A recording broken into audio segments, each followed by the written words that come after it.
नमस्कार, तुमचं स्वागत आहे एका नवीन ब्लॉग मध्ये. आज आम्ही आलो आहोत ब्रसल्सला. ब्रसल्स ही बेल्जियम मधली खूप महत्वाची सिटी आहे आणि आज आम्ही एक्सप्लोर करतोय ब्रसल्स इव्हनिंगला, कारण आम्हाला इथे येईस्तोवर संध्याकाळ झाली आहे.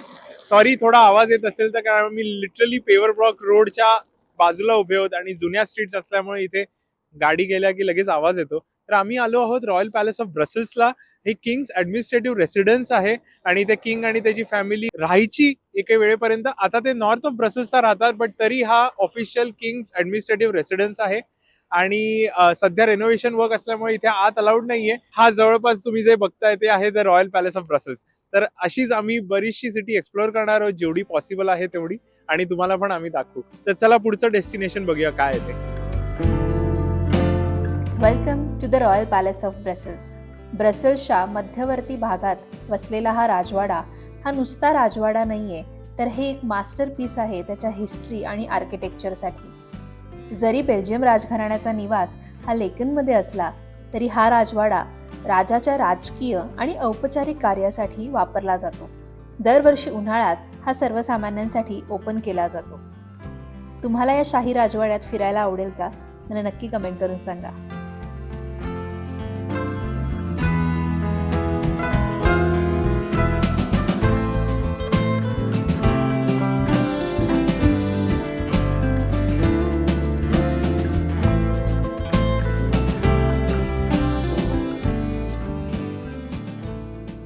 ब्रसल्स ही बेल्जियमची राजधानी, ज्याला हार्ट ऑफ युरोप असं पण म्हणतात, कारण की इथे युरोपियन युनियन आणि नाटो यांचे हेडक्वार्टर्स आहेत.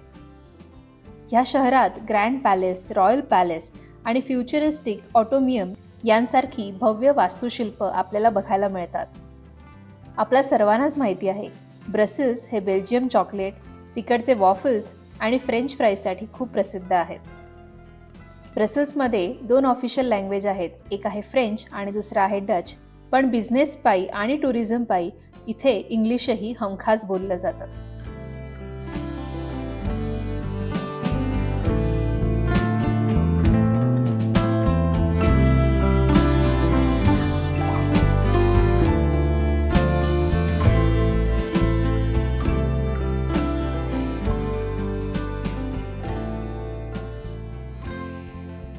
तर आता आम्ही जिथे आहोत इथून एक मॅरेथॉन जाणार आहे आणि ही क्रिसमस स्पेशल मॅरेथॉन आहे.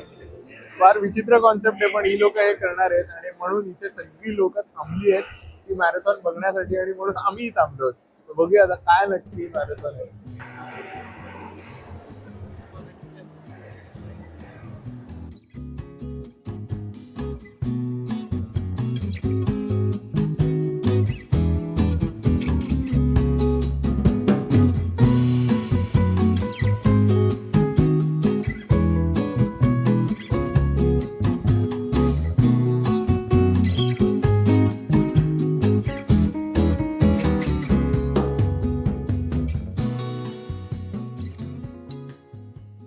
The next day. कुठे आलोय आपण आलेलो आहोत रामेन खायला.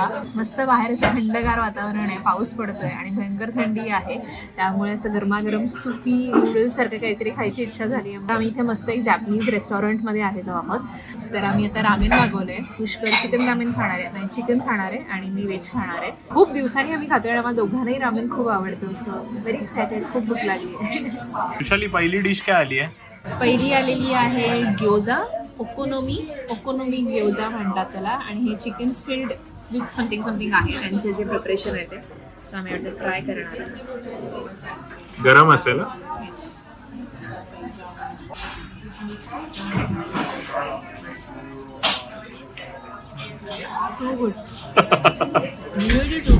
खूप सुंदर आहे. वाव. तर आपला मील आलेला आहे. चिकन राईस, करी आली आहे कसली, यस, तेरियाकी सॉस, आणि बाकी बाजूला वेजीज आलेले आहेत आणि बघूनच एकदम मस्त वाटतंय. आणि आम्ही रामेन मागवलंय. Yes. मागवलंय व्हेज रामेन. आता काय मागवलंय आपण? आपलं मागवणं संपतच नाहीये, पण आम्ही आता मागवलेलं आहे तिरामिसू, पिस्ताचू तिरामिसू, जे पहिल्यांदा आम्ही ट्राय करणार आहोत. तर बघूया कसं लागतंय. छान. मला तिरामिसू खूप आवडतं आणि आता पुष्करलाही आवडत आहे. त्यामुळे ते खातो. The next day.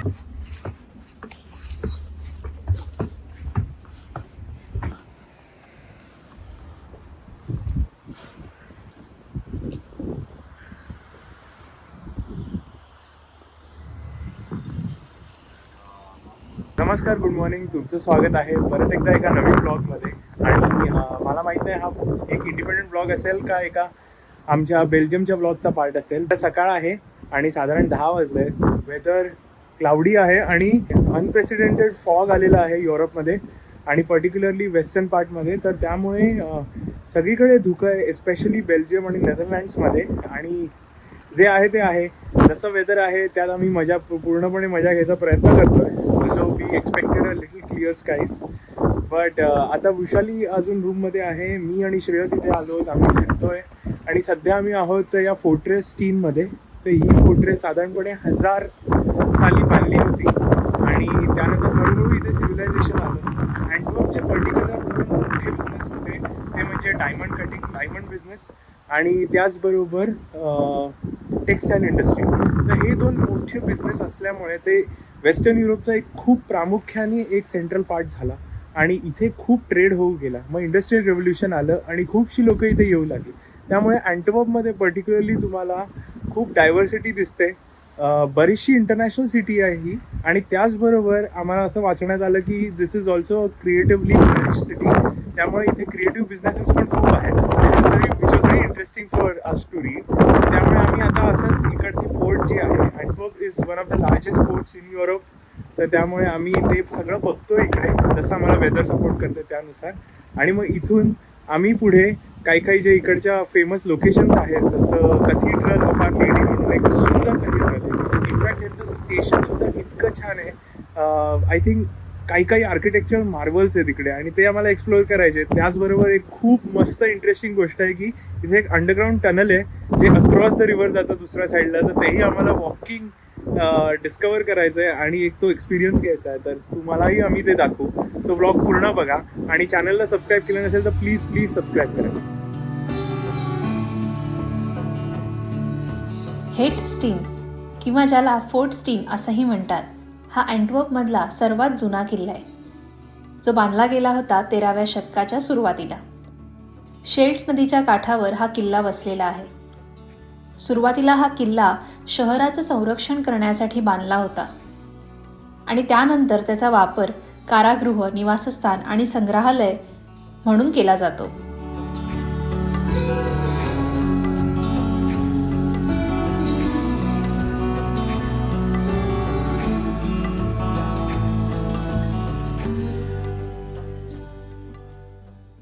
Fort Stein जे आहे तिथे जर तुम्ही आलात आणि आज शिरलात तर तुम्हाला टुरिस्ट इन्फॉर्मेशन सेंटर दिसतं आणि दे आर व्हेरी हेल्पफुल. त्यांना तुम्ही पूर्ण विचारू शकता की कुठे जायचं, कुठून कसं जायचं आणि they help you with a map and they also guide you to कसं जायचं, काय, एव्हरीथिंग फॉर फ्री. सो नक्की जर तुम्ही इथे येत असाल तर टुरिस्ट सेंटरमध्ये नक्की व्हिजिट करा. भव्य असा हा दगडी किल्ला आहे, ज्याच्यावरती गॉथिक शैलीचं नक्षीकाम आपल्याला बघायला मिळतं. ऐतिहासिकदृष्ट्या शहराच्या बंदरावर नियंत्रण ठेवणारा हा किल्ला म्हणून ओळखला जातो. ह्याच्या प्रवेशद्वाराजवळ राक्षसाची प्रतिमा आपल्याला बघायला मिळते. शहराच्या समृद्ध इतिहासाची एक झलक आणि निसर्गरम्य दृश्य अनुभवण्यासाठी फोर्ट स्टीनला नक्कीच भेट द्यावी असं हे एक ठिकाण आहे.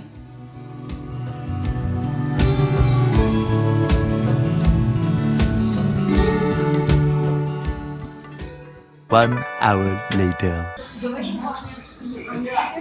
तर आम्ही आत्ता आहोत अँटवर्पमध्ये आणि थोडीशी भूक लागलेली म्हणून आम्ही इथे एका मस्त अशा रेस्टॉरंट किंवा कॅफेमध्ये आलेलो आहोत. आणि खूप एक इंटरेस्टिंग गोष्ट ॲक्च्युली पुष्करने फिगर आउट केली. हे जे तुम्हाला आत्ता दिसतंय त्याला म्हणतात कुंपीर.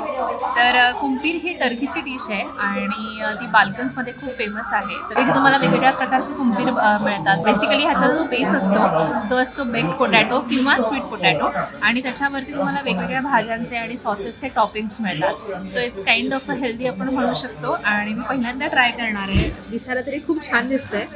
So let's see. खूप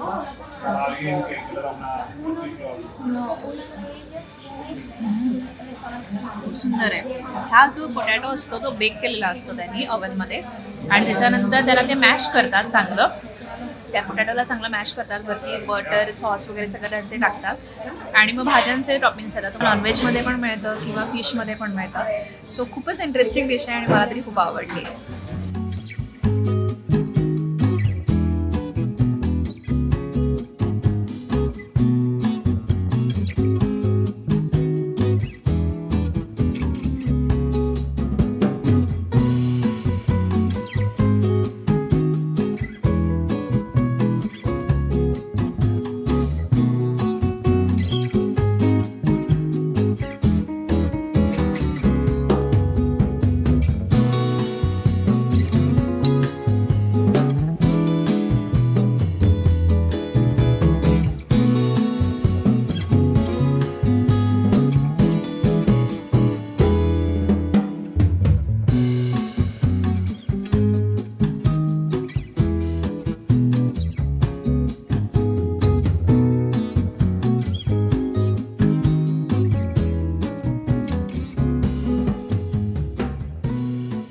आलो आपण आता आहोत अँटवर्पमध्ये, बेल्जियम. आणि अँटवर्प सिटी सेंटरमध्ये फिरतोय. तर इकडे एक स्टार्ट्स फेस्टाल त्या नावाचं शॉपिंग सेंटर आहे. तर आम्ही आणि खूप मोठं शॉपिंग सेंटर आहे. तर आम्ही आता तिथे आज जातोय आणि असंच काही शॉपिंग काही असंच करायची नाहीये, एक सुविनियर घ्यायचंय फक्त. पण असंच बघून येऊया सिन्स आपण इकडे आहोत. आणि इकडच्या बऱ्याचशा शॉपिंग सेंटर्स किंवा ज्या काही प्लेसेस आहेत ना त्या इतक्या प्रिझर्व केल्या आहेत या लोकांनी आणि त्या इतक्या मिडिवल टाइम्सच्या आहेत, तर ते बघण्यात एक वेगळीच मजा आहे. स्टार्ट फेस्टाल पण हे जे आहे शॉपिंग सेंटर ते पण अशाच एका हिस्टॉरिक बिल्डिंगमध्ये सिच्युएटेड आहे. तर ती बिल्डिंग बघायला आम्ही पर्टिक्युलरली चाललो आणि असंच बघू गमती जमती दुकानं काय आहेत ती. चला तर मग स्टार्ट फेस्टालच्या आत जाऊया.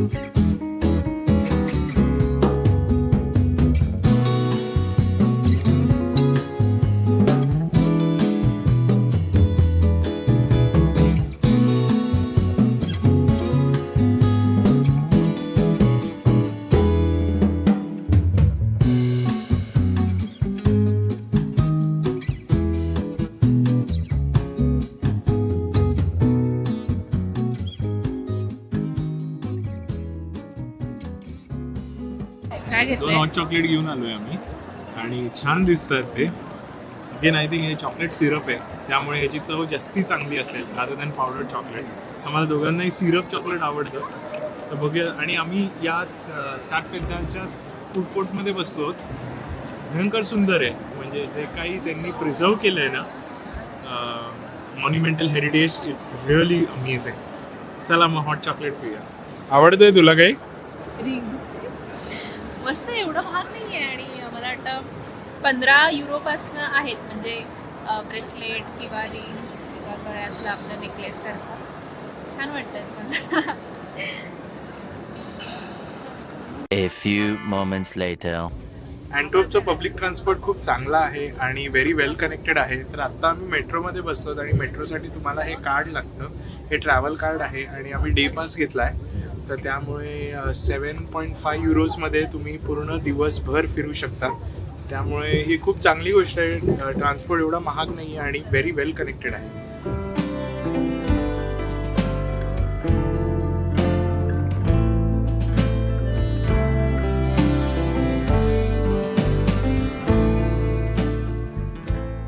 कॅथेड्रल ऑफ अवर लेडी हे युरोपमधलं सर्वात भव्य असं गौथिक शैलीमधलं एक कॅथेड्रल आहे.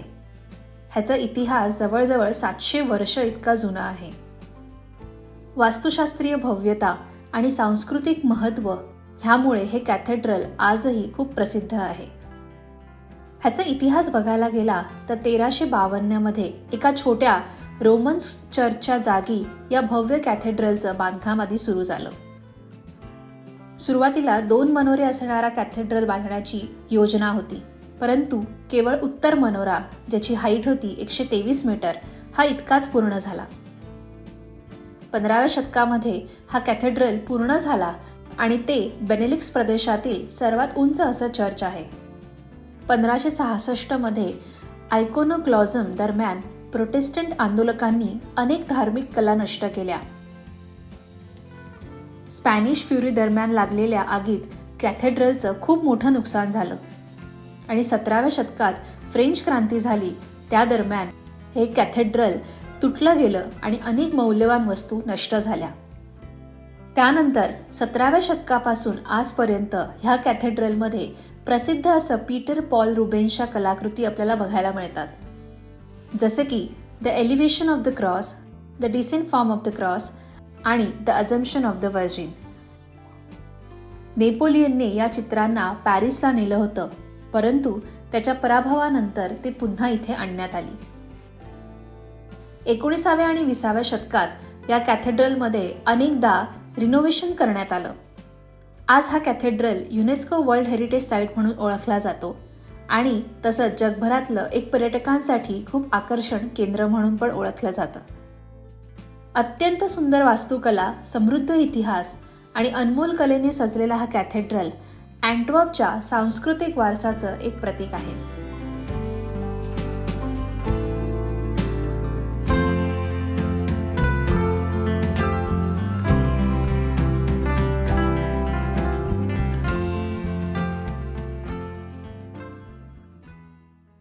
One hour later.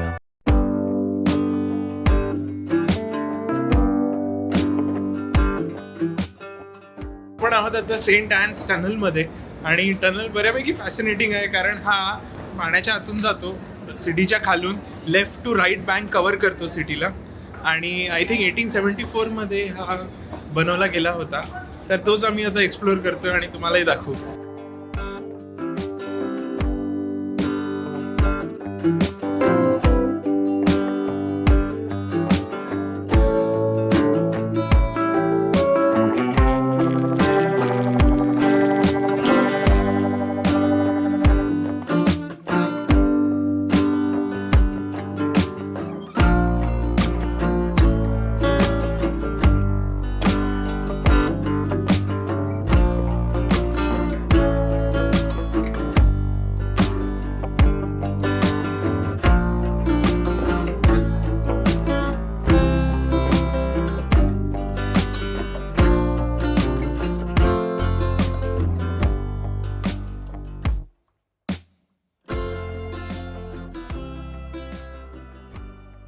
काय म्हणशील वृषाली अँटवर्प बद्दल?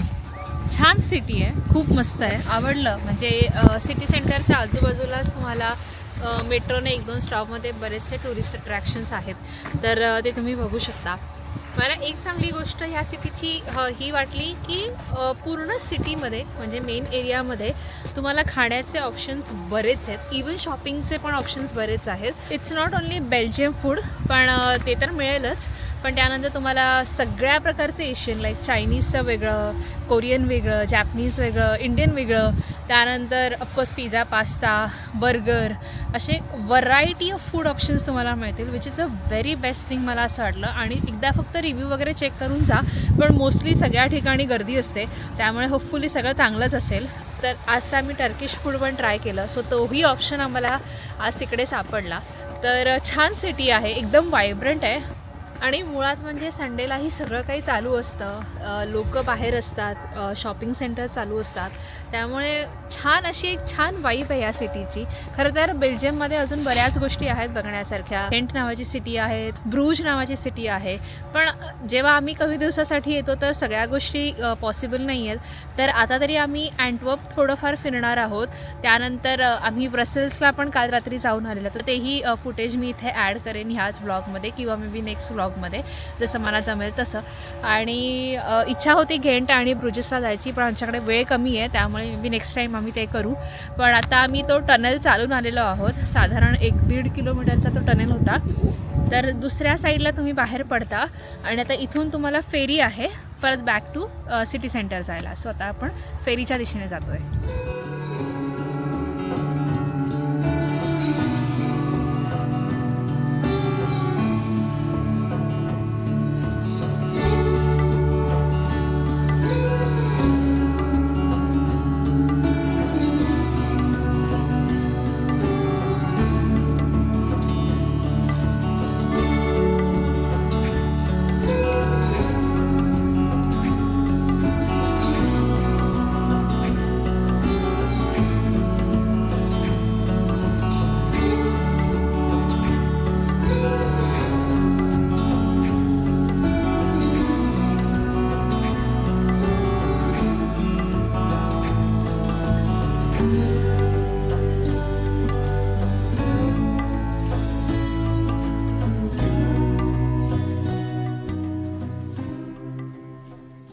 संध्याकाळची वेळ झाली आणि क्रिसमस मार्केट चालू झालंय. इतकं सुंदर वाटतंय, इतका छान माहोल बनलाय.